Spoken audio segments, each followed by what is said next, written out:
Di ujung barat daya Samudera Pasifik terdapat sebuah pulau kecil yang terpencil dan dihuni oleh seorang penjaga mercusuar bernama Daniel. Pulau itu, dikelilingi oleh samudera yang ganas dan penuh misteri, telah menjadi tempat isolasi bagi Daniel selama bertahun-tahun. Pada suatu malam yang gelap, angin berdesir dengan suara yang mengancam.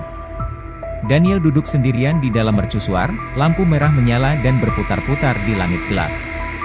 Di kejauhan, ombak menghantam karang dengan kekuatan yang menakutkan, menciptakan suara dentuman yang menggema ke segenap penjuru pulau. Tiba-tiba, suara langkah berat terdengar dari luar. Daniel, yang sudah terbiasa dengan kesunyian pulau, menjadi waspada. Dia mencoba mengabaikan suara tersebut, menganggapnya hanya suara angin yang menyerupai langkah kaki. Namun, suara itu semakin dekat, semakin jelas, dan semakin menakutkan.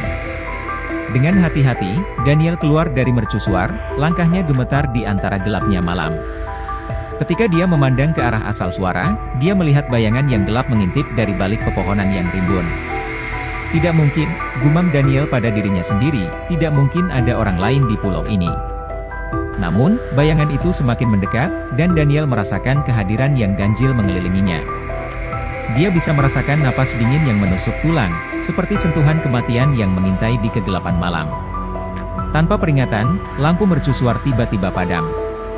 Daniel terdiam dalam kegelapan total, hanya suara ombak yang menemani keadaannya. Ketika lampu kembali menyala, bayangan itu menghilang seperti asap di udara. Namun, kehadiran misterius itu tidak berakhir begitu saja. Malam berikutnya, Daniel terbangun oleh suara aneh yang datang dari luar. Dia melihat keluar dari jendela mercusuar dan melihat bayangan yang bergulir di atas pasir pantai, tanpa suara kaki yang menyertainya.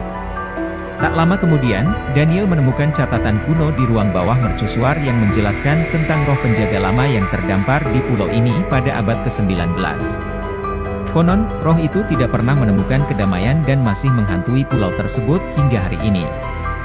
Daniel menyadari bahwa dia tidak sendirian di pulau ini. Ada kekuatan gaib yang mengintai di balik bayang-bayang dan suara-suara gelap yang mengisi malam.